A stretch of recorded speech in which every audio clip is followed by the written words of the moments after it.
Located about 588 kilometers from the state capital Hyderabad, the Venkatapuram village lies in the Visakhapatnam district, in the state of Andhra Pradesh, on the east coast of India. In 1961, a chemical plant under the name of Hindustan Polymers was officially established and started manufacturing polystyrene and its copolymers. Copolymers are derivatives of the same monomer styrene, and polystyrene is one of them.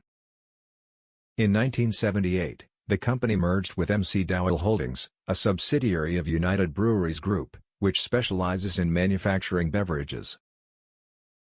The South Korean company LG Chemical found India to be a suitable place to expand itself, and in July of 1997, took over Hindustan Polymers, renaming it LG Polymers India Private Limited. Fortunately, the Koreans have plans for an equally strong presence in Indian market, and LG is one of the leading manufacturers of polystyrene in India. In May of 2019, however, LG Polymers noted that the company doesn't have the environmental clearance for continuing the manufacturing of the current quantities. It was later determined that the plant was likely operating in a legal gray area, since the environmental clearance was up to federal regulations, but the enforcement was left up to states. While there has been no indication that the lack of clearance played a role in the disaster, experts say that operating the plant for years without clear regulation is a great concern in a nation with many of the world's most polluted cities. Unclear safety regulations, along with bad maintenance and outdated protocols, are often the key factors leading up to industrial disasters. And tragically, these concerns would become reality. On the morning of Thursday, May 7, 2020, the combination of these factors would eventually turn out fatal. At around 3:30 a.m., white smoke clouds started appearing from one of the storage tanks at the LG plant, the first visible sign of the poisonous styrene gas being leaked. Some people also reported hearing an explosion. Styrene is an organic compound used for manufacturing of polymers and plastic. It is manufactured in petrochemical refineries, and is likely carcinogenic. It can enter the body through respiration, but also through the skin and eyes.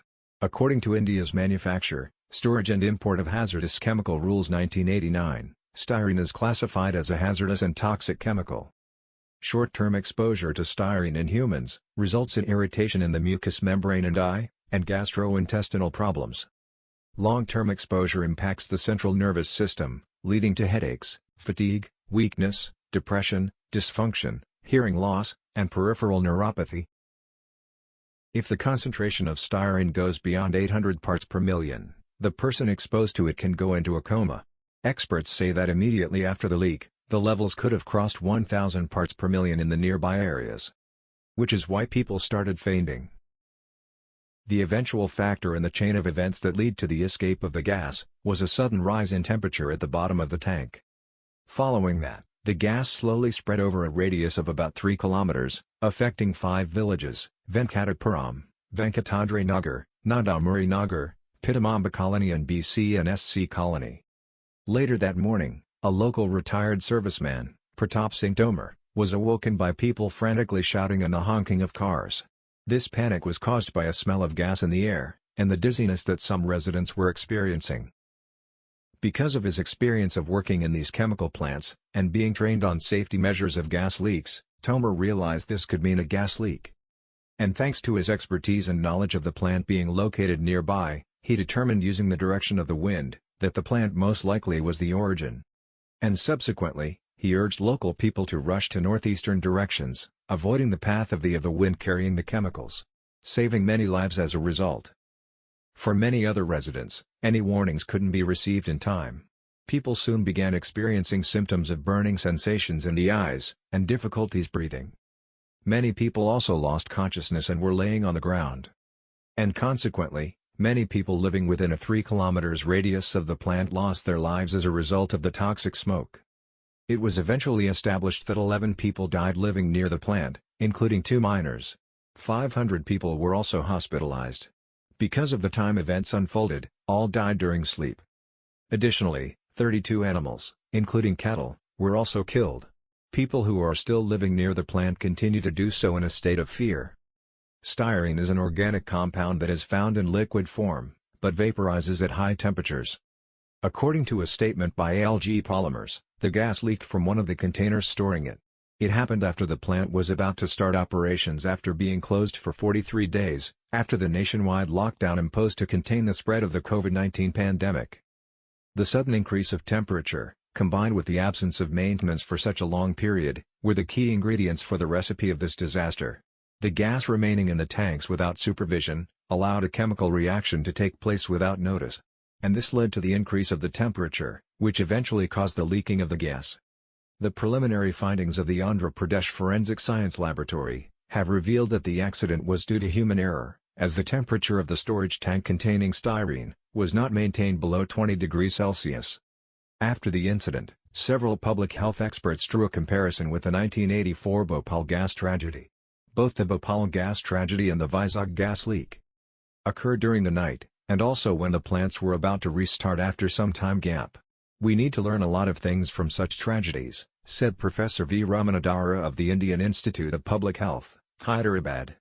Although the South Korean subsidiary in their statement claimed to have been following international standards on safety, the accident has raised questions over lack of compliance to the standard operating protocol. Mismanagement in the handling of the hazardous chemical, and lack of on-site and off-site emergency plans to control the aftereffects of the accident. But this is not the complete picture. According to the documents submitted by the company to the Union Ministry of Environment, Forest, and Climate Change, the LG Polymers plant has been operating without a valid environment clearance. Under the provisions of the Environment Impact Assessment Notification 2006, it only had consent for establishment, and consent for operation from the Andhra Pradesh Pollution Control Board. The villagers recall how thanks to the timely alert from locals, the authorities of Greater Visakhapatnam Municipal Corporation and the district administration swung into action and shifted people from the affected areas with the help of police to safer areas.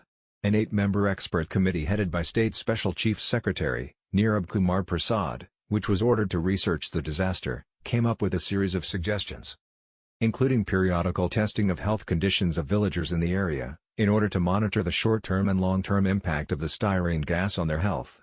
The LG Polymers has shut its operations since the tragedy, and the Korean management, with special permission from the Ministry of Shipping, shifted 13,000 tons of unused styrene in 2 ships back to Seoul. On April 6, 2021, the company got permission from the High Court to move and sell leftover raw material. The plant has since been closed following orders from the Andhra Pradesh High Court. But residents of Venkatapuram and 4 other villages surrounding the plant said that the effects of the incident still haunt them a year later. Srinu Yadav, a transport worker from Venkatapuram, noted that these effects include health issues, such as breathing problems, asthma, and gastrointestinal disorders, and particularly affecting the poor and the middle class. In an interview with BBC Telugu, the Minister of State Industries, Gautam Reddy, said, "We would like the company to proactively respond to the incident and ensure that the same level of responsibility is taken if this incident were to happen in the EU, or the United States. Something that always crosses my mind when these accidents happen in non-Western countries